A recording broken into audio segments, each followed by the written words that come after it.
At long last, F1 23 has been revealed, with the guys at EA Sports F1 finally dropping the trailer, release dates, and what is expected to be in the game. And I think this may be the best game in the franchise yet. Let's get into it then and break down everything we know, starting off with when this is all going down. The official release date for F1 23 is going to be Friday the 16th of June, which will fall on the same weekend as the Canadian Grand Prix. But like with every version before, F1 23 will have a Champions Edition with the Max Verstappen cover, and if you purchase this copy, you can expect to play as early as Tuesday the 13th of June, 3 days earlier than the normal release date. Other exclusive Champions Edition items include XP Boost and F1 World Bumper Pack, giving you a head start in online races. 4 My Team icons, which will be announced at a later date, and let me know in the comment section down below who you think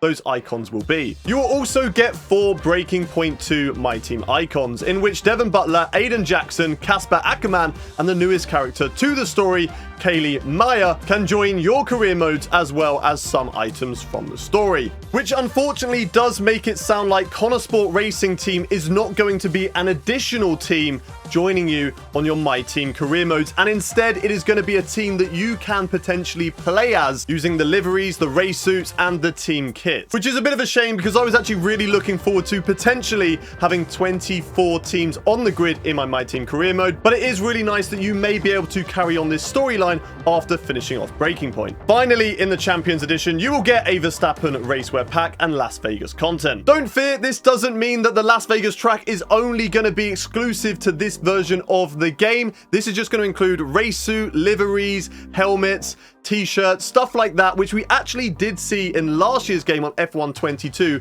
with the Miami content pack. The centerpiece of F1 23 is the return of Breaking Point, last seen in F1 2021. The fan favorite story mode is back for a bold new chapter following on the storylines of Aiden Jackson and Devon Butler, now teammates at the brand new Connor Sport Racing Team, described as a fledgling organization hoping to succeed against the current real-world F1 teams and drivers. The story will also introduce brand new characters like Kaylee Maya, a female F2 champion who looks to be signed by Connor Sport, and many more characters will be coming to the storyline as well. Breaking down the trailer, this story looks to be filling in the gaps of the 2022 season. As you can see here, there is a different livery and race suit used by Connor Sport compared to the one shown in the team reveal video last week, as well as the 2022 Haas livery can clearly be seen. The cinematics in the trailer look amazing this year, and I really love how they have introduced a drive to survive aspect to the game,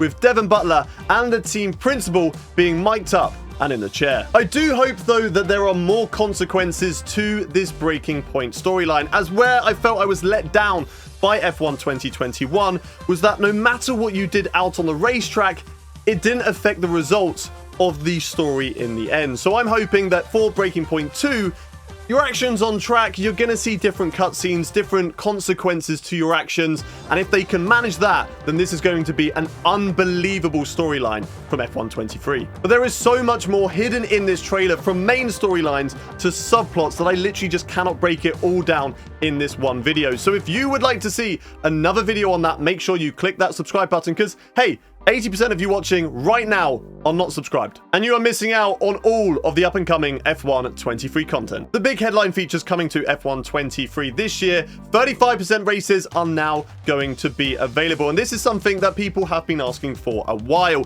It has been there in the F1 esports version of the game, and it has created some really unique strategies, whilst also getting that perfect middle ground between 25% races, which might be a little bit too short, and the 50% races that are a bit too long for some people. The biggest feature though that I think a lot of people are going to be really excited about are red flags are finally back in the F1 game. Last seen in F1 2011, we have all been calling for them to make their long-awaited return, and they are finally here, adding an exciting new strategy element that could see you make massive gains if performing an overcut, but can also leave you hanging out to dry if you pit too early. I think this could play out very similarly to how we have seen the formation laps over the last few games. Once the red flag has been deployed, you then have to drive back to the pit lane in a safe manner. Once you're there, the AI is going to take over your car and you will be presented with a race strategy screen. From there, you can pick tires and options that are going to take you to the end of the race.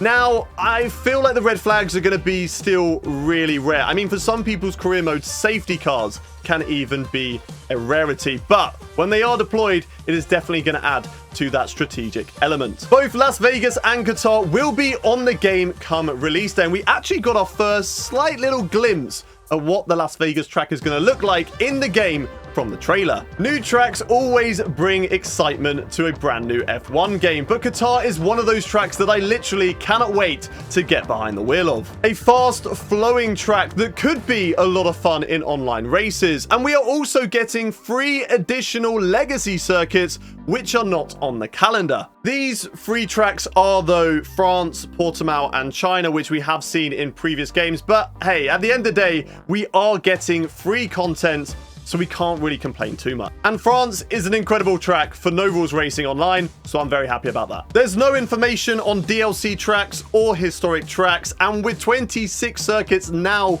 on the F1 game, it does seem unlikely that we're going to be getting those, but I have not given up hope. I will keep on praying for Hockenheim and Sepang to return to the F1 game, and if you smash like on the video, you can pray along with me. Bring back our tracks. The F1 23 handling model has been upgraded from last year's game, which is great news. When it came to traction on F1 22, it was, well, non-existent, let's be honest.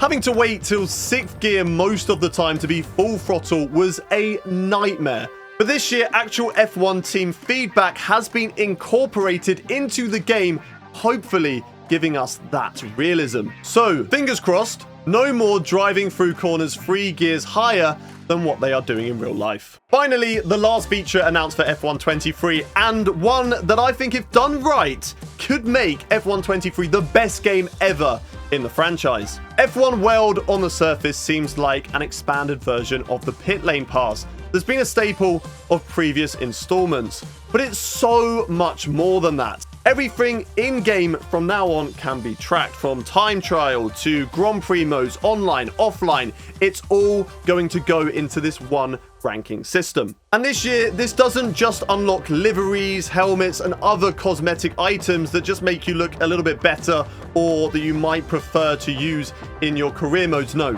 it will unlock upgrades for your cars. And I'm not talking about career mode. I am talking about online. If you've played games like Call of Duty over the years, then you will know that as you go through the ranks, you're going to unlock more guns, more weapons, and also attachments for those weapons as well. And it is kind of going to work in a similar way to that. As you go through the ranks, you're going to unlock upgrades for your car, giving you that slight edge over your opponents, but only in certain areas of the car. And this is going to give us so much more unpredictability in online races. We could be going to an online race in Monza, and somebody who has unlocked some more straight line speed packages is going to be better there. But then we switch over to Zandvoort for the next track, and they're going to be right at the back of the field. But this also gives us something as players that we actually want to grind. Before the pit lane pass, you just get some free items. It would just be in the background. You wouldn't really care too much about it. If you got something you'd like, you'd be like, okay, nice, I'll customize that and I'll add it to my character. But now,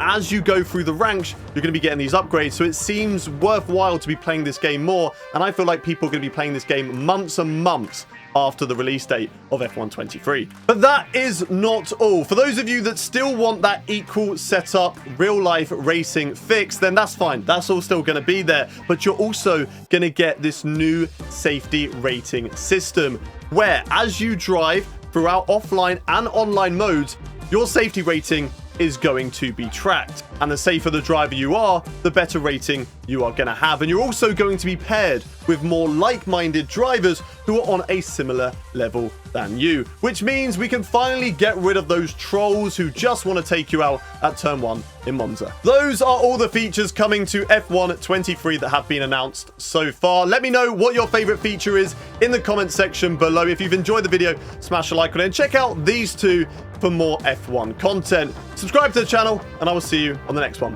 Bye-bye.